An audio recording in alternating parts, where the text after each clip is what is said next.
దక్షిణ భారతదేశ మేధావుల్లారా మౌనం వీడి ప్రజల్లోకి రండి అని శ్రీకాళహస్తి కాంగ్రెస్ నాయకులు పిలుపునిచ్చారు.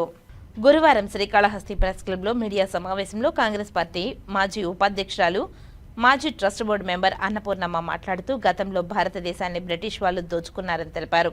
నేడు ఉత్తర భారతదేశానికి దోచిపెడుతున్నారని విమర్శించారు. రాబో రోజుల్లో మన బిడ్డల భవిష్యత్తు అగమ్య గోచరంగా మారుతుందని ఆవేదన వ్యక్తం చేశారు. 2018 నుంచే ఈ పోరాటం జరుగుతూనే ఉందని తెలియజేశారు.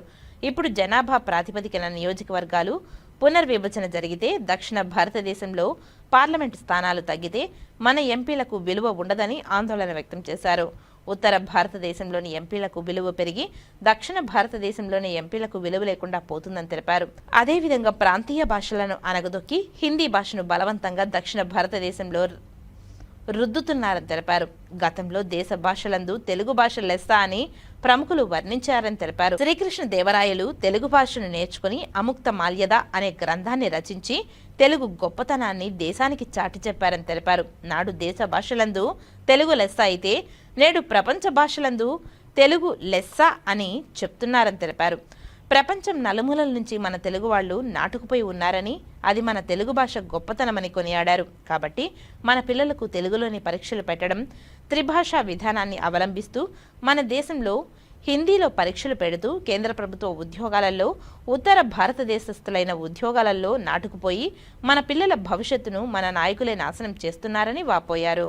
మనం 100 రూపాయలు చెల్లిస్తే తిరిగి మనకు 10 20 మాత్రమే తిరిగి కేంద్రం ఇస్తుందని, అదే కేంద్ర ప్రభుత్వం ఉత్తర భారతదేశానికి 100 రూపాయలు కడితే తిరిగి వారికి 12,000 నుంచి 15,000 రూపాయల వరకు వారికి చెల్లిస్తున్నారని తెలిపారు. ఇది ఎంత ద్రోహమో దక్షిణ భారతదేశ ప్రజలు, మేధావులు ఆలోచించాలని తెలియజేశారు. కాబట్టి నాటి నుండి నేటి వరకు దక్షిణ భారతదేశ ప్రజలకు స్వాతంత్రం రాలేదని తెలిపారు. మిగిలిన సొమ్మంతా అదానీ, అంబానీకి కేంద్రం దోచిపెడుతుందని తెలిపారు. ఈ కార్యక్రమంలో జంగాలపల్లి సుభాకర్ రెడ్డి, నాయకులు తదితరులు పాల్గొన్నారు.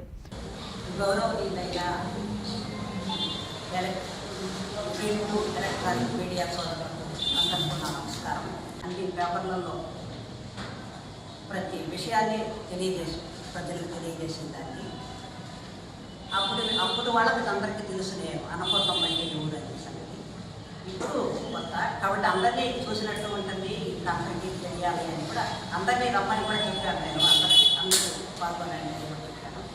ఇప్పుడు ఏంటంటే మన దక్షిణ భారతదేశం మునిగిపోయే పరిస్థితుల్లో ఆ విషయం ఆలోచించి చాలా రోజుల నుంచి ఆలోచిస్తున్నాను. ఏదో ఎవరైనా పాల్గొని వస్తే వాళ్ళతో కలిసి వద్దాము అని అనుకున్నాను. కానీ ఎక్కడ సాగు కింద నీళ్ళ అవినీతి పెరిగిపోతానే ఉంది. ఇదేంటంటే మనకు భారతదేశానికి స్వతంత్రం వచ్చింది అన్నారే కానీ అప్పుడు వాళ్ళకి మన దేశభక్తులు కానీ మేధావులు కానీ ప్రయత్నించి బ్రిటిష్ వాళ్ళనైతే తరిమి కొట్టినారే కానీ మన నాయకుల్లో పెరుగుతుండే అవినీతిని ఎవరు ఏం చేయలేకుండా ఉన్నారు. కాబట్టి మన వాళ్ళు అందరూ కూడా మేధావులు కానీ దేశభక్తులు కానీ అందరూ కూడా సరే దీన్ని మేలుకొని ఈ విషయాన్ని గురించి దేశ నాయకులకు అందరికీ తెలియజేయాల్సిన పరిస్థితి మన మీద ఉంది అనే బాధ్యత ఈ గడ్డ మీద పుట్టిన ప్రతి బిడ్డకి ఈ బాధ్యత ఉంది అని నేను అనుకుంటున్నాను. కాబట్టి నేనే జనాలకు కొంతవరకు తెలియజేయాలనే ఉద్దేశంతోనే వచ్చాను. రాబో మేధావులకు అందరికీ చెప్తున్నాను. నేను 2018 నుంచే ఈ పోరాటం జరుగుతూ ఉన్నది. డీలిమిటేషన్ అనేది 2026లో జరుగుతుంది అని అంటున్నారు.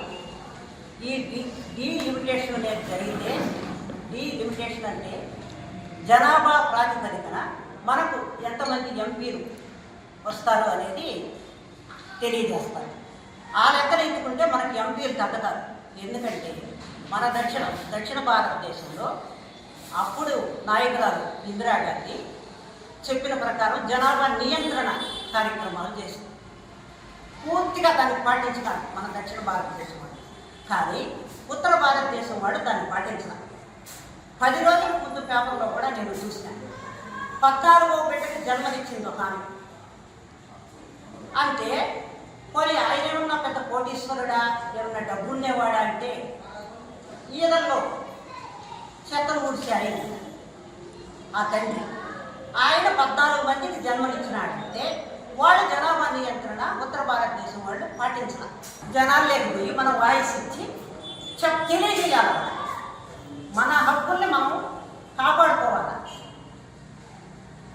ఆ విధంగా చేస్తే మనం కూడా కొంత ఈ డీలిమిటేషన్ అనేది నిలపాలి. ఇప్పుడు ఉండే పద్ధతి ప్రకారం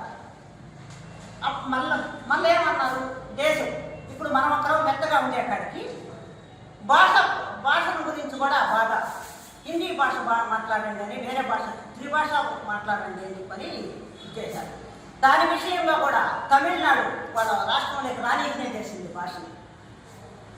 మన నాయకులకు కూడా తెలుసు, కానీ ఎందుకో గమ్మనుండాలి, ఆలోచించకుండా గమ్మనుండాలి. ఇది ఆలోచించకుండా ఉండే కొద్ది చాప కింద నీరులాగా అది పెరిగిపోతానే ఉంది. కాబట్టి అందరూ కూడా మేధావుల మౌనం దేశానికి ప్రమాదం. మేధావులు మేలుకొని దేశభక్తులు మేలుకొని బ్రిటిష్ వాళ్ళైతే తరిమి కొట్టినాం, కానీ మనలో ఉండే అవినీతిని చేయాలంటే మనం మేలుకోవాలి. జనాలు మేలుకొని మాట్లాడాలి, వాయిస్ ఇవ్వాలి. ఇస్తేనే అందరిలో ఆలోచన శక్తి పెరుగుతుంది. వాళ్ళు కూడా పోరాడుతున్నారు. అప్పుడు ఏం చెప్పింది, ఇది ఈ డీలిమిటేషన్ నిలపాలంటే అప్పటి నుంచే కూడా మన నాయకులు ఇలా చేస్తున్నారమ్మా. మ్యాటర్ కాబట్టి మంచి విషయం కాబట్టి నాకు సహకరించడానికి కాంగ్రెస్ పార్టీ తరఫున తలప దామోదర్ రెడ్డి వాళ్ళ వర్గం వాళ్ళంతా కూడా ఈ విషయానికి కూడా వచ్చారు. తిరుపతిలో నేను ప్రెస్ మీట్ పెట్టినప్పుడు నేను నా భర్త మాత్రమే పాల్గొన్నాను. ఇప్పుడు ఈ ప్రెస్ మీట్లో దామోదర్ రెడ్డి వర్గం వచ్చినారు.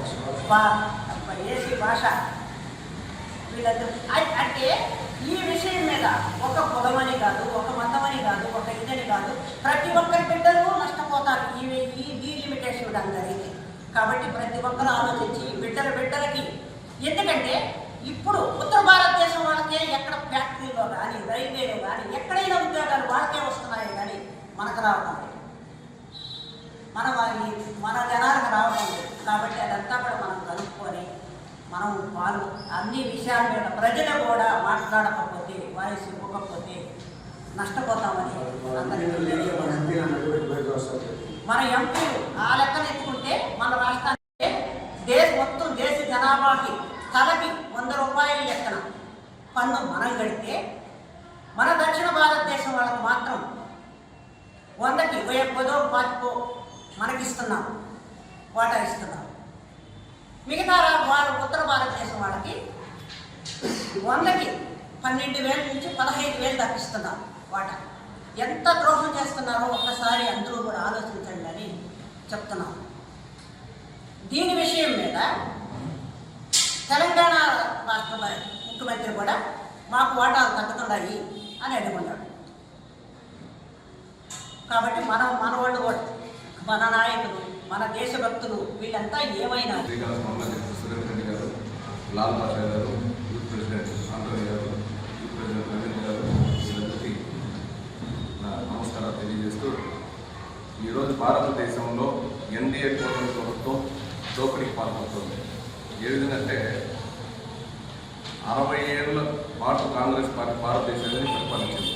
ఈ 60 ఏళ్ల కాలంలో 60 లక్షల కోట్లు మాత్రం భారతదేశంలో అప్పుగా ఉంది. ఆ 60 లక్షల కోట్లు డ్యాములు కానీ, రహదారులు కానీ, కాలేజెస్ కానీ రకరకాల వాటికి ఖర్చు పెట్టి 60 లక్షల కోట్లే ఆ రోజు మన బీజేపీ గవర్నమెంట్ సెంట్రల్ వచ్చేటప్పుడు 60 లక్షల కోట్లు మాత్రం భారతదేశం అప్పుగా ఉంది. ఈ గడిచిన 11 సంవత్సరాల బీజేపీ ప్రభుత్వం 240 లక్షల కోట్ల అప్పులు ఊదులు భారతదేశాన్ని నెట్టివేసి ప్రతి ఒక్కరి మీద అప్పుల భారాన్ని మోపుతూ అభివృద్ధి కుంటుపడుతున్నవే కాకుండా మతోన్మాదం, ముఖ్యంగా బీజేపీ పార్టీ మతోన్మాదం రెచ్చగొడుతూ ప్రతి ఒక్కరి భారతదేశం అంటే భిన్నత్వంలో ఏకత్వం.